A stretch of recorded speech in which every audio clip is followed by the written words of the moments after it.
right. Thanks, everybody, for joining the first Twitter space here for DeFi Raiders. I'm Relentless. I'll be the host. We're going to be talking to Sperax today, talking about a little bit about Sperax, the project itself, then their launch of Demeter and some of the other things they've been working on. So thanks so much for joining us, guys.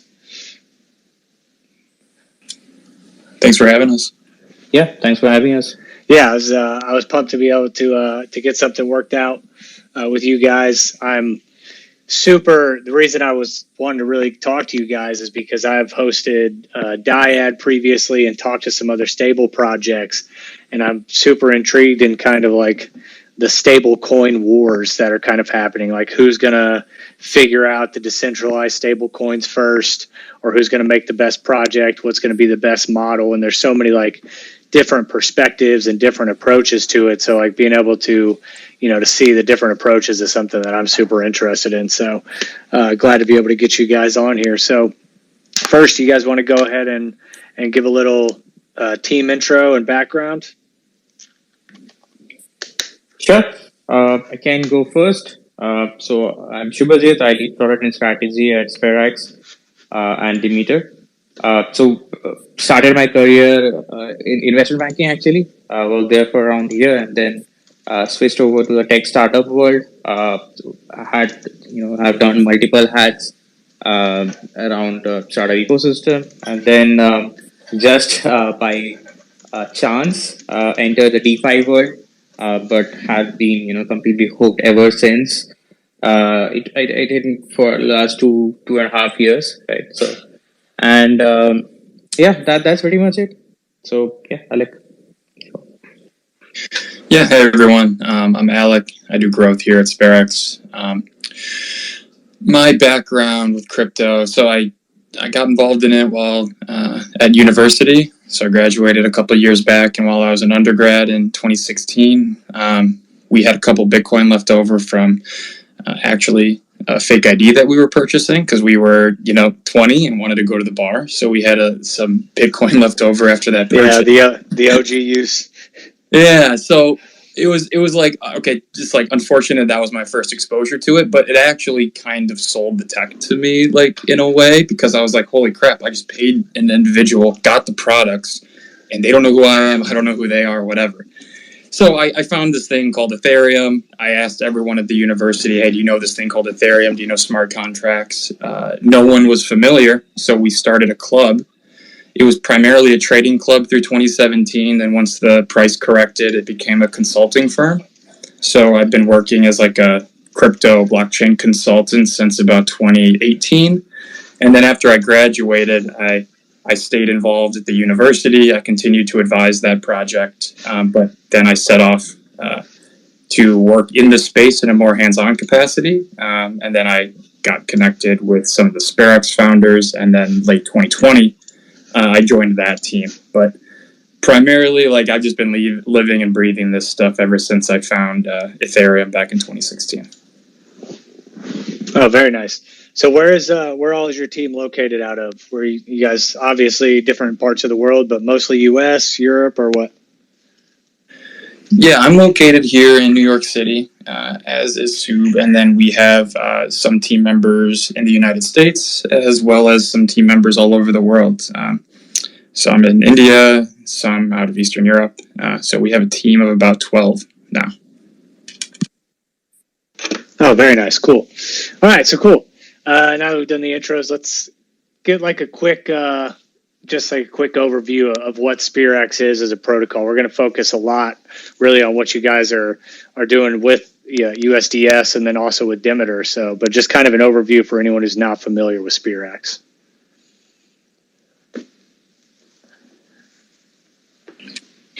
Yeah, I can take this. So Sperax itself is the dev shop. So that's actually like, a real meat space, human group that builds open source protocols. And our two protocols that we brought to market so far, the first is USDS. It's actually called Sperax USD. It's a stablecoin protocol that is 100% backed. So it's always 100% collateralized. And all of the collateral is actually out in the various DeFi ecosystems, and they're earning yield. All of that yield is passed back to the stablecoin holder So anyone holding USDS actually gets a passive interest rate that they just get to hold on to in their wallet, and then they'll be airdropped more units of USDS on a weekly cadence. The current APR is about 11%. And this is all 100% organic, I have to remind you. And then our second protocol is Demeter. And Demeter is a no-code farm launcher. So what that means is anyone without having finance or engineering expertise can go log on to our D app called Demeter, and they can spin up an incentivized yield farm on top of Uniswap v3. So we solve all the engineering complexities as well as the marketing complexities around spinning up a liquid, decentralized exchange trading pair. So we think this is really powerful because it lets DAOs get their users off of centralized exchanges. So now DAOs have the tool to actually build their own decentralized liquidity pool, and then their users can trade on Uniswap instead of having to go to, say, FTX. Okay, nice, very cool. There's another project that's somewhat similar, but I don't think at the same scale. I can chat with you guys about that later. You guys can kind of compare what you're doing there. They do like a little bit of the token launch stuff and stuff like that too. So it's a lot of projects are kind of moving towards being able to take that work out of people's hands, which I think is awesome, right? You guys are you make it incredibly cheap for projects to launch their own projects and take a lot of that legwork out, and people are really able to put a lot more of that money into their project and some of their marketing and things where they might have had to be cheap before, and especially with UniV3 with how complex that is. Like I don't understand it. I'm not a developer, so I'm not going to say that I could ever launch anything on UniV3, but with the promises that are there with UniV3, I think it's awesome that you guys are trying to corner that market there. So let's talk a little bit about your auto yielding stablecoin here. So fully backed by a diversified portfolio of stables, and really what I saw when I looked through everything is you guys are trying to basically bridge the gap between a fiat backed stable, a CDP stable, and algo stables. So what's your approach there to meet in the middle and bring the best components of all of those into your stable? Yeah, absolutely. I think you are sort of right on target. So we are actually trying to be the best of all worlds here. And as you rightly pointed out in the beginning itself, that the different philosophies around how to create a stable coin, right? And there are many ways someone could do it.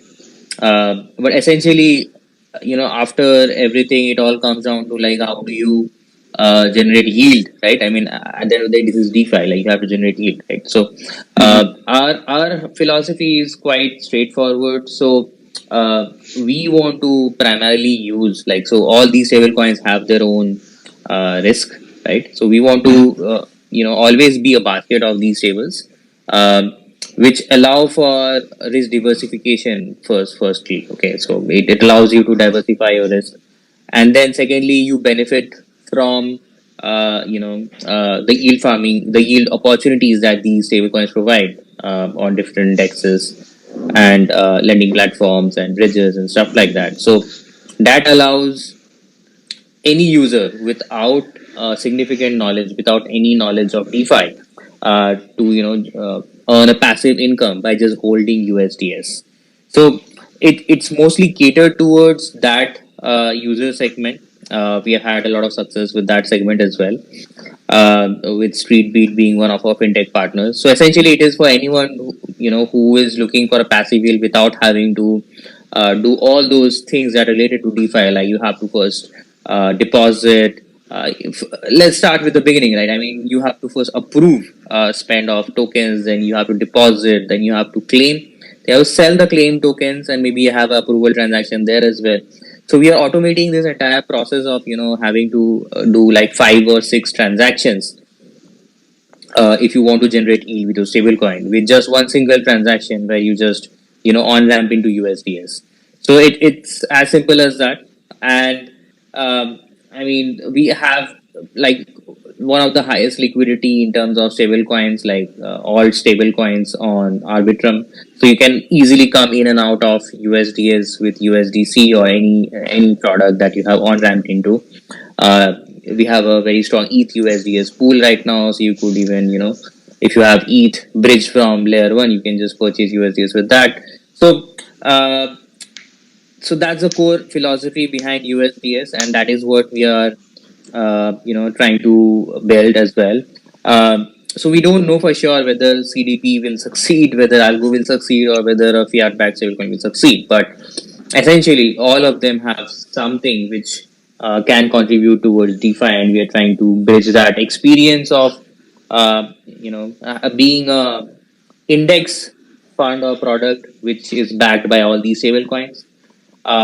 Also, another important thing to note is that the SPA token acts as the collateral of last resort.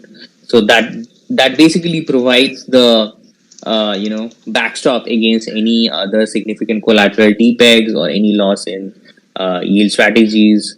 And half of the gains or the yields and the fees that are being collected goes towards the SPA token. So therein we have a feedback loop. So that is why the VSPA holders or the SPA stakers would be very careful in assessing various yield strategies and allocating capital towards them, right? So so overall, in a nutshell, USDS is an index fund which helps users diversify across different stable coins, all the while earning yield directly in their wallets without having to do anything. And SPA token basically is a value driver or the governance token for the protocol, and we will keep building multiple products on top of that token. The first to come is Demeter. That's pretty much it. Awesome. So with regards to those stables, so which examples of some of the projects that you guys are using to draw that yield for users? I assume with your CDP based, you probably got some position with MakerDAO and DAI. What examples of like algo stables are you using? Right now, Frax is the only algo stable that we are using. So it's a partial algo stable, right? It is partially collateralized by USDC. So Frax is one of them. The second, another CDP project that we are using to generate is VST, Vesta stable. I don't know if you're aware of it. So that is very similar to DAI in terms of its design. It's also a CDP product. Okay, cool. So what do you do per se, like if you're drawing yield from Frax and like Frax just lost peg recently, what's the approach there? How does your product continue to provide yield if it loses peg? So one thing to note there is Frax hardly lost peg on the Oracle side of things, like on the decentralized environment, like mostly on DEXs, like especially on layer one, Frax was able to maintain the peg. So we do not see that risk. So we have some controls in place in the protocol internally, which would stop anyone from minting with the collateral which has lost its peg. If the token has depegged by more than 3%, then you won't be able to use that token to mint. So if Frax had, let's say, depegged by more than 3% at the Oracle level, then users wouldn't have been able to use Frax to mint USDS. On the off chance that Frax is depegged for a longer period of time, then SPA token will be used to buy back USDS from the market and burnt, so that the supply of USDS in the market is always equal to the collateral that is backing USDS. Another point to note with us is we have become slightly over collateralized, roughly by around 2%. So that also provides a cushion, since in our case, users do not own their collateral. So when you are minting, you are getting rid of the collateral, and then you essentially get a receipt token, which is USDS. And USDS is basically a basket of all stable coins that are there in the vault. So in the off chance that one collateral loses peg for a lengthier period of time, you're always guaranteed to get an equivalent amount of other collaterals.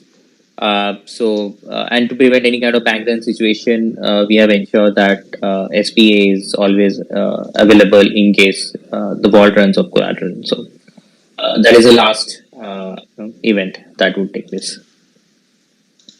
Okay, awesome. So what in today's market, right, where people are looking for security and safety with their money, and you're seeing a lot of move towards holding stables and staking stables. What makes you guys competitive per se or what makes you more attractive than a user just wanting to loop, for example, a USDC and USDT position and keep staking that for an APR? What do you guys think separates USDS from those options? Yeah, I can start here. I think that strategy that you just mentioned seems really simple to everyone in this room, but is extremely intimidating and complex to a newer entrant in the space, right? So we are there as an option for someone that has, very little crypto experience or crypto exposure, but they want self-custody, right? So we want to deliver them self-custody without requiring them to be this, expert knowing how to deploy capital, sign transactions, and all those really intimidating experiences. So we're there for the new entrant to first kind of dip their feet into the DeFi arena, and then we'll automate all the complex financial and crypto aspects of it for you. So you can kind of begin to feel comfortable. You can collect your yield, and then from that point, you can go take on a little bit more risk and start trading out of USDS through Demeter pairs into whatever asset you would like. So we're going to be that kind of training wheel type experience for the new user. Okay, cool. Yeah, you're just taking all the legwork out. And have you guys done a per se price comparison for the fees that your protocol charges to do all this work versus for someone to go and do it themselves and learn it? Like how much money it would save to use your protocol as opposed to learning and doing it themselves? Yeah, totally. So something I want to note, I don't want users to not learn what's going on under the hood. Something we're very passionate about is, educating on what our contracts are doing. But we do want to just abstract that experience away. So when it comes to like actual cost of this, as Soup kind of alluded to earlier, when it comes to doing those strategies yourselves, you're going to have to do at least 4 to 10 transactions when it comes to approving each token, spending each token, providing liquidity, staking the token, collecting claims or claiming rewards, etc. This is all, let's consider it amortized amongst the whole user base of the protocol. So you only have to do one transaction, which is acquiring the asset, instead of having to go through all those approvals and transactions and pay for them yourself. So, the easiest way to sort of do a cost comparison is like the cost of depositing $1 worth of liquidity is the same as the cost of depositing $1 million worth of liquidity. So you can imagine we are pooling a bunch of transactions in a way to make sure that the transaction costs are less, and at the same time, if you look at what USDS stands for, so not all USDS holders get the yield, right? So it's only the USDS holders who are holding USDS in their wallets get the yield. So it is a smaller proportion of the total USDS supply, which makes sure that the yield is always consistent and on the higher end. Because the collateral that is used to generate the yield is roughly around 2 million, whereas the yield is distributed to only around, let's 500K users or something. Oh, okay. Awesome. Cool. Yeah, so I like that. Take the, it's very cost efficient overall. keeps people exposed to the good APRs and stability of stable coins, while taking the work out, but also allowing them to learn. And especially utilizing what you guys are doing with Demeter with the Uniswap protocols. I mean, trying to learn that for a new user would be, I mean, for anyone really, who's not severely, deeply entrenched in this with a lot of experience. I mean, that stuff is super complicated to understand. So I think it's cool. And I think it's a good approach. Especially for people who don't have the time to do all this work themselves and run the calculators that it takes to do those, to weigh it against doing it themselves, and like the cost efficiency and the fees and all that stuff, and keeping track of those small percentages. So I definitely think that this is the type of project that, as mass adoption begins to happen, that those typical investors are going to be looking for. So I do think it's you guys have a good attractive option here. So let's talk a little bit about your SPA token and the governance, right? So that's what users get paid out for when they stake.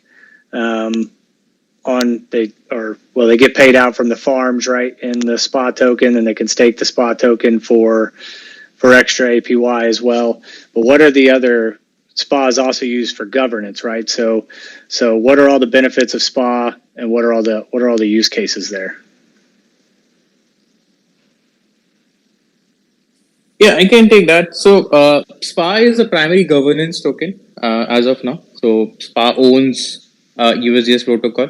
There's a direct revenue sharing arrangement over there on chain itself. So 100% of the revenue that is generated from the USDS protocol currently goes to SPA token, like all the fees, the mint fees and the redemption fees, etc. Apart from that, like 50% of the yield that is generated also goes to the SPA stakers. The way it goes is like we have a decentralized buyback process. So the USDS tokens that are generated in terms of fees and yield are deposited in a buyback contract in a transparent process, and you can basically sell SPA tokens to that contract.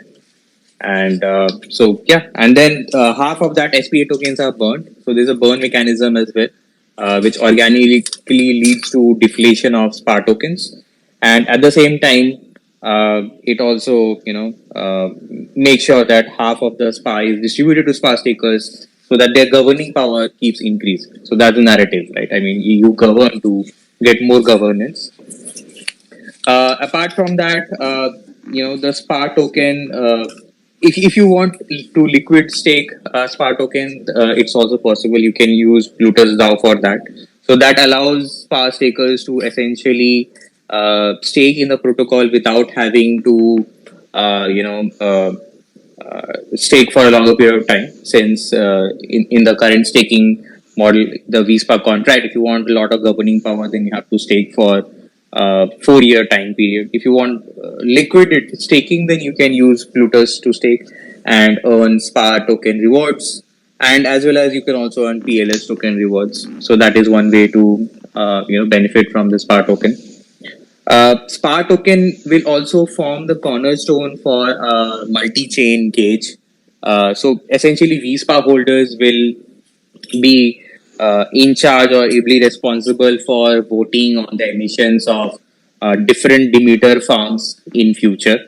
So you can imagine Demeter being a cross-chain, cross-DEX liquidity management or pooling solution. So effectively, it would allow anyone to sort of drive emissions towards a particular pool, and it will be up to the SPA holders or the VSPA holders to sort of decide which pool gets how much emissions. And there will be a direct bribing mechanism built into the multi-chain gauge design itself. So SPA holders will need to be bribed with tokens to drive emissions towards those pools. So yeah, I mean, so overall, SPA will act and continue to act as the primary governance token for all major key protocol decisions, as well as on-chain governance is going to come soon. So yeah, I mean, SPA token is the most important token in the overall protocol. Awesome. And then, what's the total amount of SPA that could be emitted? I know that it's deflationary, right? But what's the total that you guys have that could be produced or minted? Total is also limited. I will have to check the latest numbers. I believe it's a little shy of 4.5 billion tokens. Okay. Uh, so the key thing to note here is that, like, most of the vesting has been over. So most of the tokens are already liquid, and the rest is basically owned by the community or the treasury. So the current SPA holders or the VSPA holders will basically, decide where all those emissions will go or where all those SPA tokens will go towards. And I mean, whatever it is, the community decides, like that's going to be implemented.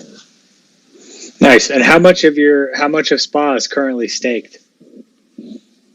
It's the information is available on our website. I can quickly check that. Just give me a second. I believe it should be somewhere around 350 million or something like that. Just give me a minute. I'll just open it up.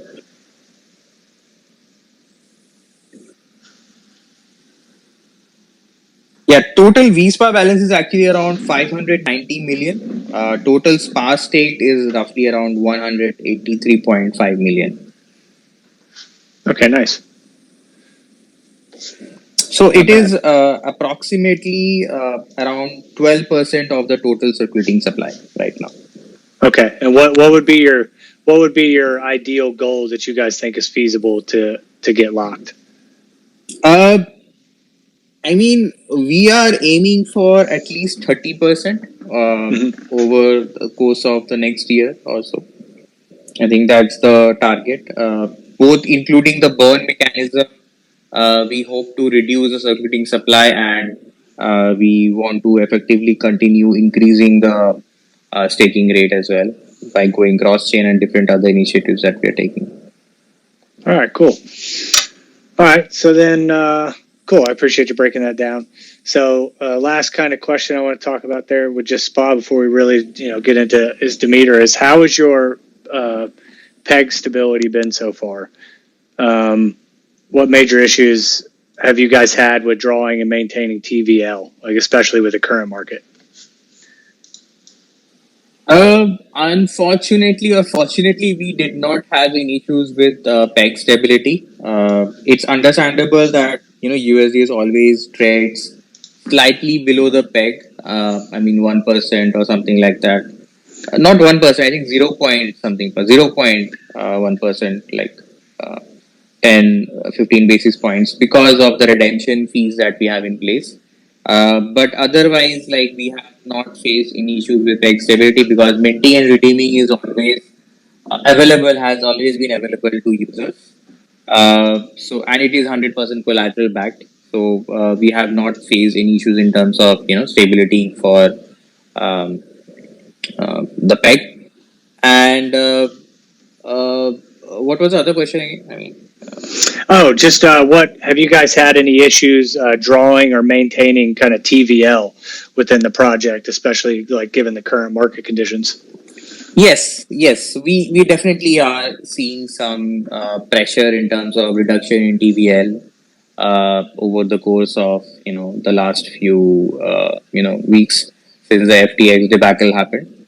Yeah, I think everyone's seeing that. Yeah, I think that's normal.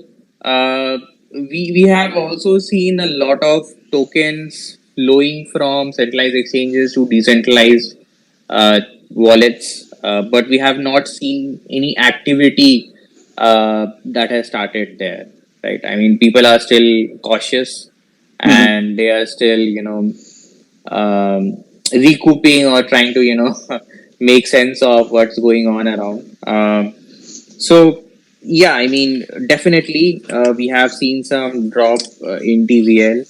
Um uh, at our peak, we had a very huge TVL before the Terra Luna, incident happened. But since then, like, it has been a struggle, and then Off late, after FTX, it's been another struggle and a different story altogether. So we are consistently working hard. With Demeter, like we have seen some growth in terms of demand for USDS. So that has not, so that has sort of reduced the rate of TVL decrease, which is really good for us. Um, but overall, yeah, I mean, we are trying to make sure that whatever we do, we want to grow TVL. And Alec, being a lead growth, I think he would be the best person to sort of add to this. Alec, do you want to share a couple of pointers on how we are making sure that we keep growing our TPL? Yeah, and you can launch that right into how Demeter has helped with that too, because that's kind of where we were going anyway. So, and what kind of boost you guys have seen from Demeter since launching? Yeah, for sure. So we're in a point in the market where people are no longer intrigued by the next shiny object per se. So we've like left the market where if you build it, they will come was like a guaranteed fact. So you build something today, no one really cares, except if you're like really advertising to a super crypto native community. It's just bear market environment. So what we're doing now is we're actually kind of like hitting boots to the ground, and we're doing traditional business development work. So what we're doing is we're adding the human element back to this whole industry. At the core, it is code, but on the auxiliary, there are real humans that built this code. And then myself, Sub, and the rest of our business development team, what we're doing now is we're actually contacting and building relationships with other builders in the space. And we want to extend everyone the opportunity to use our products in such a way that, can be beneficial to them. So to incentivize that type of behavior, we're running a couple different, call it, promotional campaigns for Sperax and for Demeter. So the first one that we really want to hit is the Genesis campaign. So the Genesis campaign is an opportunity for early users of Demeter to get an extra financial incentive to use the product. So if it's okay, I'm going to walk through a little bit like of a user experience of like maybe a DAO participant or a founder considering like, how the heck am I going to build out this liquidity of mine? Yeah, absolutely. Go for it. Beautiful. So like right now, if you have a protocol or maybe you're a DAO founder or a DAO participant and you want users to join your DAO and to hold your token, right? So you need to allow for traders and investors to acquire the token. And right now you can go list it on a centralized exchange if you have $1 million in cash and business relationships. Okay, so that's how you get on a centralized exchange. But a lot of people don't have those resources. And there's obviously questionable ethics associated with paying for listings and things like that. And we all know that that's definitely in the past. And we're moving toward a future where users and investors can acquire these assets in a decentralized manner, except, actually getting to a point where your token is liquid and your investors won't suffer from slippage is a challenge. So Genesis is here to reduce some of the financial burden that these DAO founders or these DAO participants have when considering how am I going to make my market liquid. So the most popular way of doing this is a traditional yield farming model, where if a user provides liquidity of your token against Ether or a stable coin, they will be rewarded in some of the native governance token for that protocol. This works really well, but it's oftentimes quite expensive, and sometimes investors are just going to collect the token just to sell it. People call that mercenary capital. But if a user is going to use Demeter and they participate in the Genesis incentive campaign, we'll actually cover 50% of your expense. So what I mean by that is if you're a DAO and you want to allocate $5,000 a month toward rewards for liquidity, you can launch your pool through Demeter and then the Sperax DAO will match the incentives that you bring, which results in a reduction of 50% of your spend. So it's going to be cheaper by participating in Genesis, and we're going to market the crap out of it. So back to us being actual humans who built this code. When you work with us in the Demeter campaign, so we'll make it cheaper for you to get the liquidity that you need, and we'll market it for you. So we'll list you on our front end. We'll talk about your protocol in AMAs like this. We'll do the actual business development needs necessary to get people using this product. So I know that was very long-winded, but that's what we're doing. You know, we're actually being humans here in this space of robots and code, and we're really helping people understand what this tech is, what it can provide for their business, and it looks a lot more like traditional business development as of late. Yeah, I completely agree. Yeah, so you guys are solving, you know, kind of like three. Well, yeah, when you look at your white paper, you highlight the three main projects or main problems that you're solving with the engineering, with the financial incentives, and with the marketing awareness. So I think that is unique, and you guys have a good approach to the marketing there as well. So, and what I've seen with a couple of the other projects that I've talked to who are doing stuff that's similar to this is they don't really do any of the marketing. So I think that is a good addition to what you guys are doing. So what kind of, so with that, so with projects using using Demeter to launch their projects, what kind of cost do they incur by using you guys? You know, discounting the amount of money that they obviously save by not having to hire a developer to build all this code from scratch. But what kind of fees do they face just by using you guys?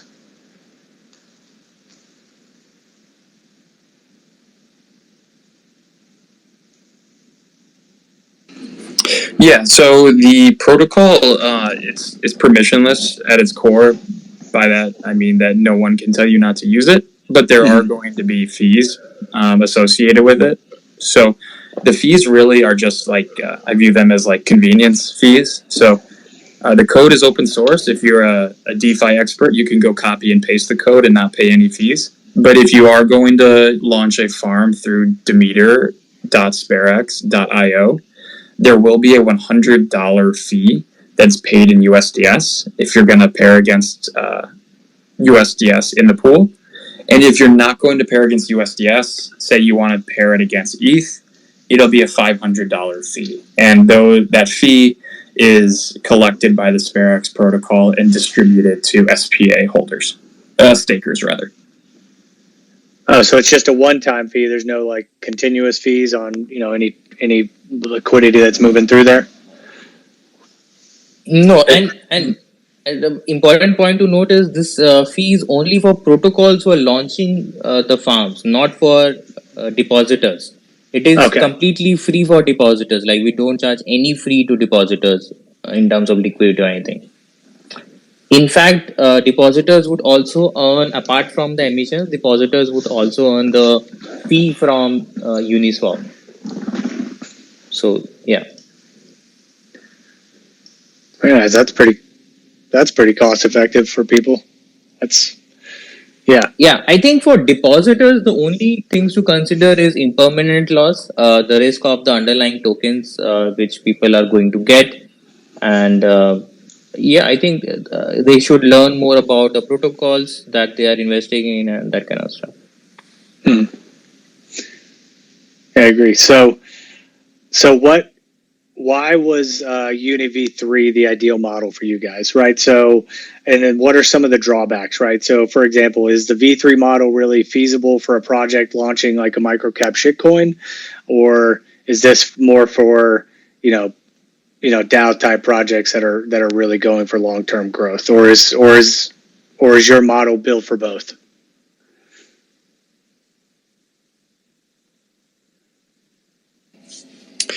I mean, at the highest level, it's definitely built for both. But when it comes to like long-term incentives and just kind of like game theory for the economics, a shitcoin that may be riding hype will have a very favorable, first week when their token is valued high, but say their token valuation decreases, the Demeter protocol will also decrease the SPA in accordance to the decrease in that shitcoin's governance token value.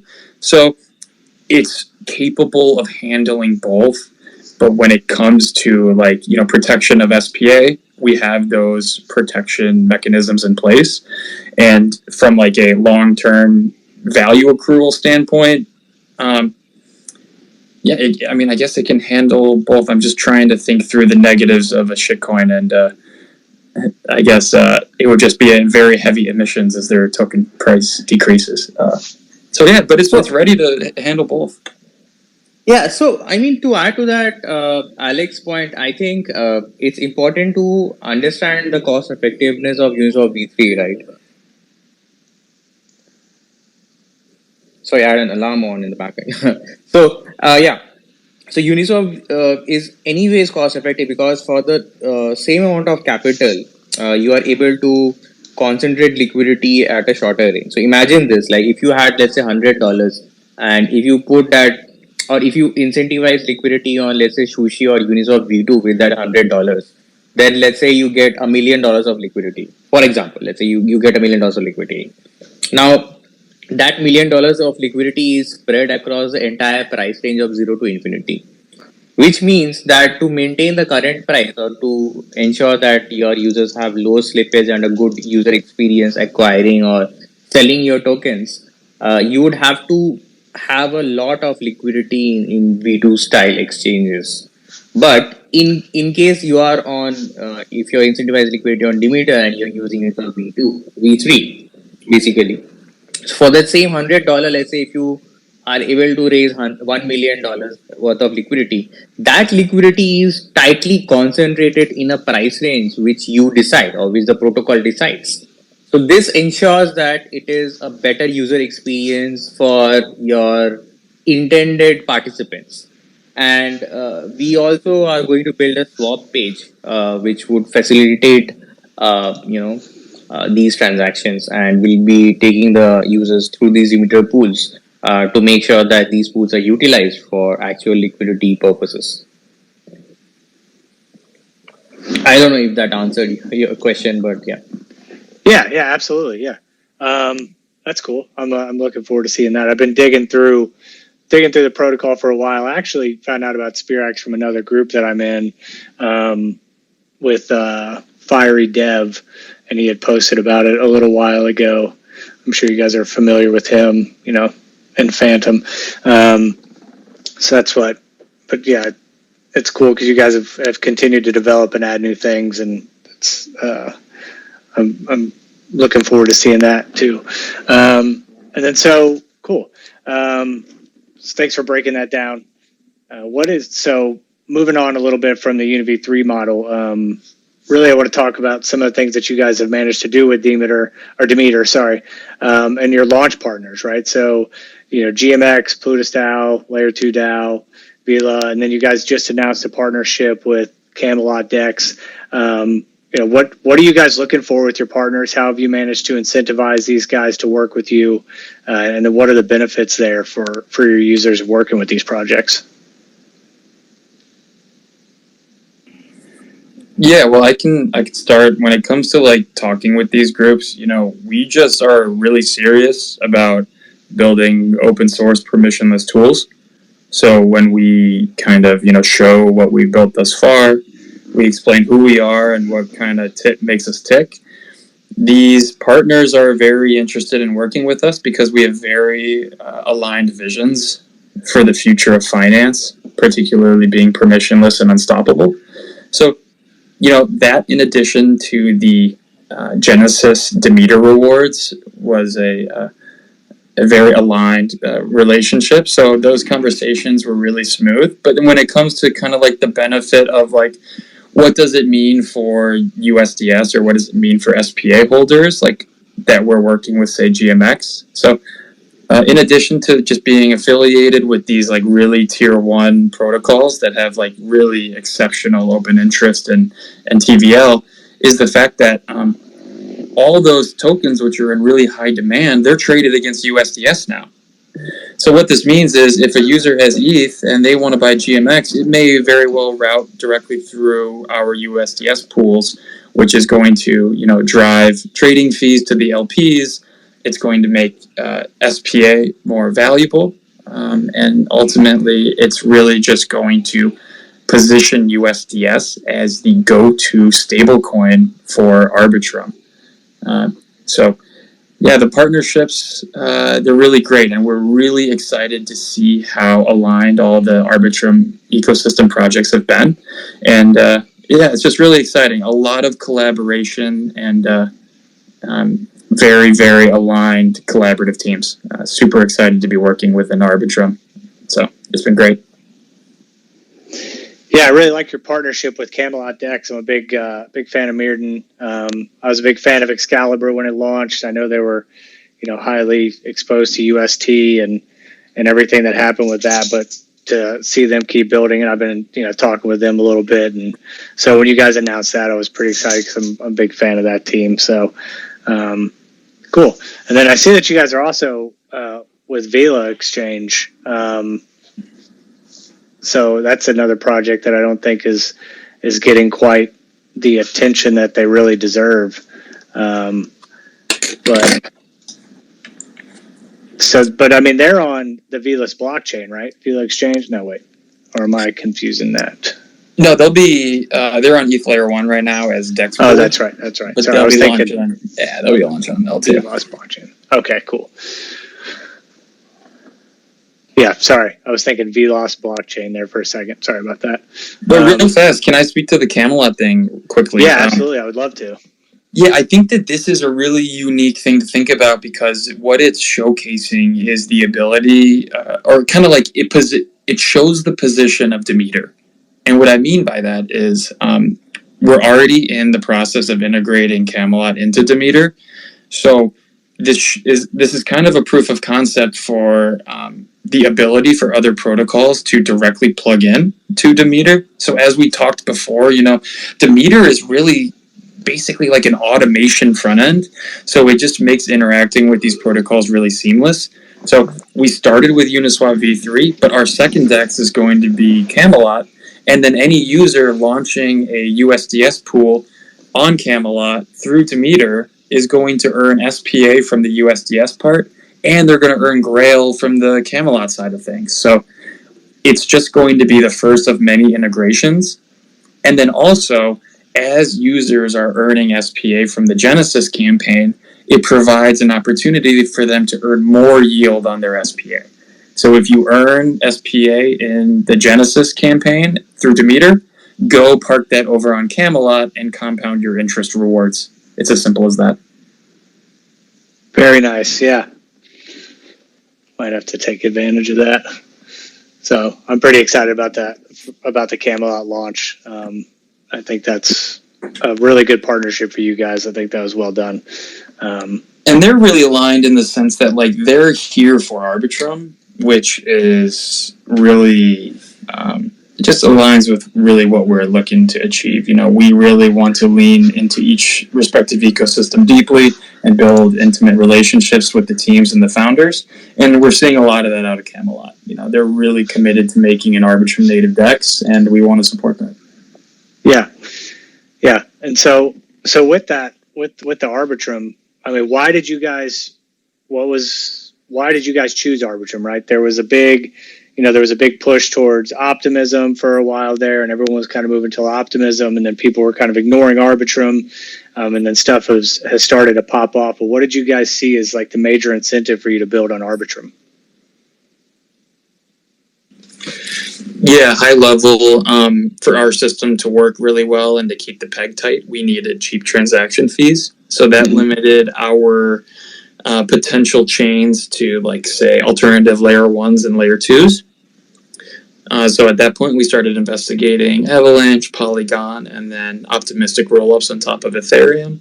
Right away, we rolled out the alternative layer 1s, simply because we had this thesis that high-value DeFi will reside on the most trustworthy, trustless chain, and that was clearly Ethereum. So we believe Solana, Polygon, and Avalanche will be useful, but maybe not for high value DeFi. So we said we want to build on a layer 2 because it borrows the security of Ethereum, but still delivers those cheap fees.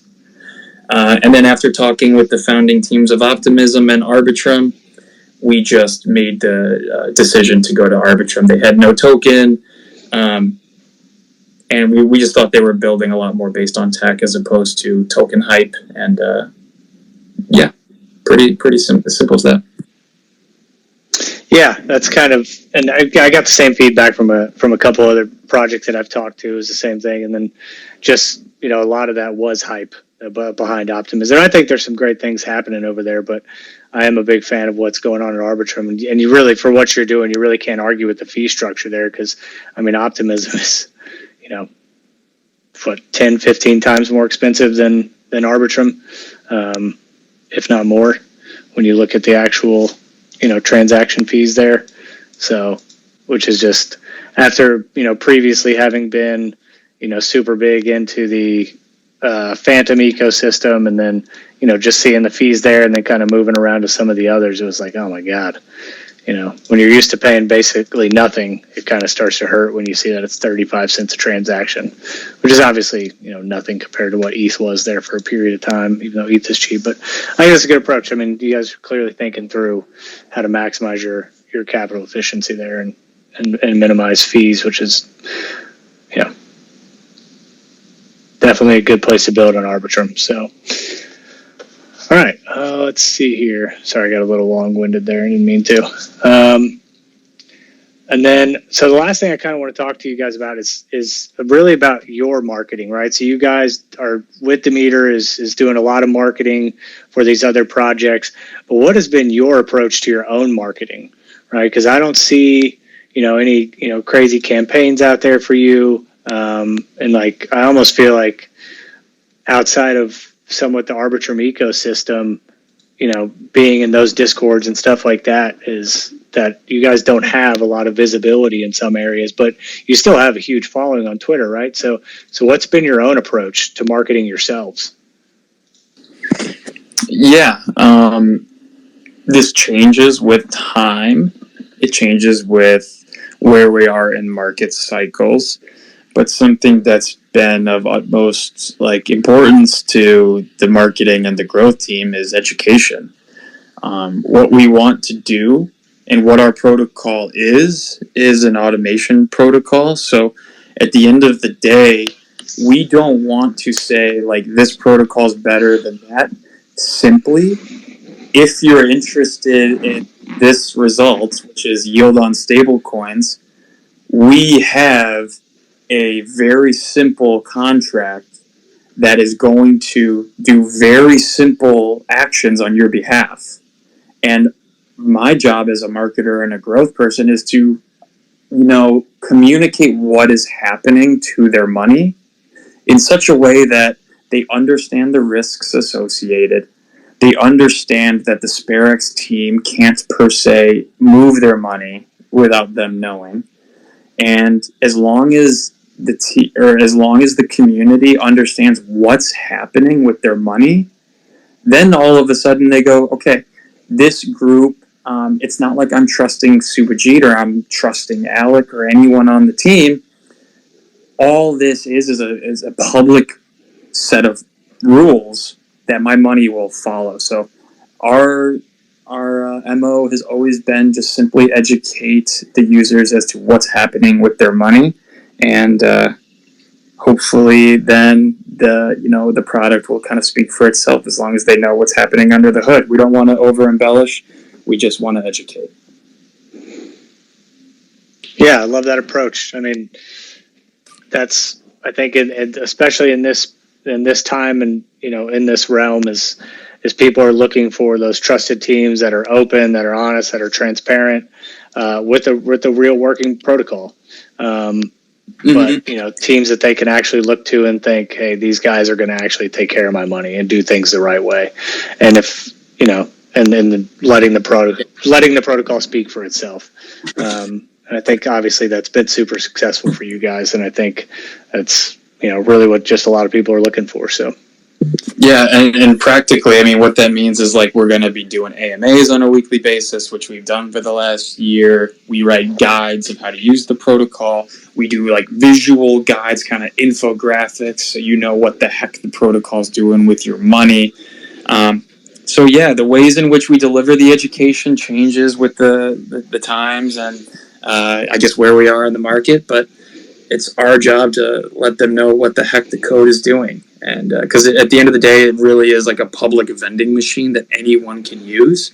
So they have to know what the heck is going to happen when they click B4, you know? Yeah. And are you just focused on the education within what your protocol is doing, or are you trying to make sure that your users, get in touch with the vast majority of information that's out there so that they can start to understand everything as a whole and not just what your project is doing? So that's a great question. And I've actually personally gone back and forth as to whether or not I want to be the one that is converting or speaking to the converted. Okay. And what I mean by that is it's extremely challenging to convert someone from a non-believer to a believer. Okay. Mm-hmm. But when someone is already in the camp of believing, quote unquote, it's a lot easier to say, okay, this is just what the smart contract is doing, not this is the value of smart contracts. And to be honest, in the bear market, we are only advertising to the converted. But when the market turns around in 6 months, our marketing is going to be a lot more focused on new entrants. But for the time being, it's 100% focused on crypto natives and the already converted. Yeah, that's fair. I mean, there's a lot of quality projects that are out there that have already built those education systems to, for the the new entrants, right, who don't understand it. So, why, it would almost feel like it would be kind of take away from what you guys are trying to do with your project and what you're aiming for, to be able to try to build that on top of it. Exactly. And I mean, as of late, the narrative has been focused around self-custody. Mm-hmm. But self-custody was barely even an issue just a couple months back, right? So we are consistently figuring out new ways to communicate, wrap in current events and various, analogies just to kind of help people understand. But as you mentioned, from like the first principle standpoint of like the converting, we leave that for more bear market, bull market environments. Yeah, it's fair. So, all right, well, that kind of wraps up my questions. But what I always like to let you guys end. And if there's anything that I didn't cover or ask about that you guys are really excited about, that you want to talk about, I'd love to hear it.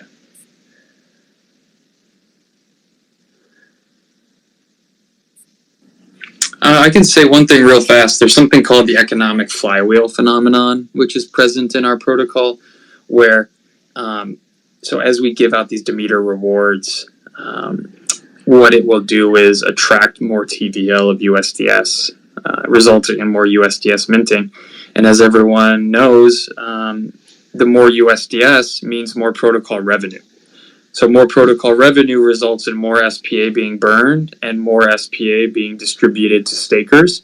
So one could assume this would cause an appreciation of SPA price, which results in those rewards back to phase one being more valuable. So it's a self-reinforcing positive flywheel effect that all started with Demeter, and we're very excited to kind of monitor this and see how the economic flywheel plays out over the next 90 days. Oh, cool. Are you guys will you publish any data on that after, like for everyone to look at? Yeah, absolutely. We don't have any sort of like rigorous data collection now for like the actual specific flywheel, but I will be responsible for communicating it, so I will get some data. Cool. I look forward to seeing it.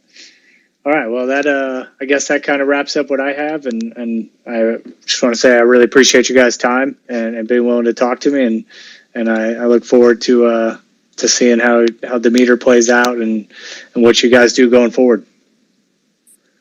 Thank you. It was a blast. Thanks for hosting these, and I look forward to listening to the future ones. Yeah, thanks a lot for hosting us. Have a good day. Bye. All right, appreciate it, guys. Thanks so much. Thanks everyone for tuning in. This has been a great time to talk to Sperax USD. Follow them on Twitter. Get involved with their project. Thanks for joining. We'll see you next time.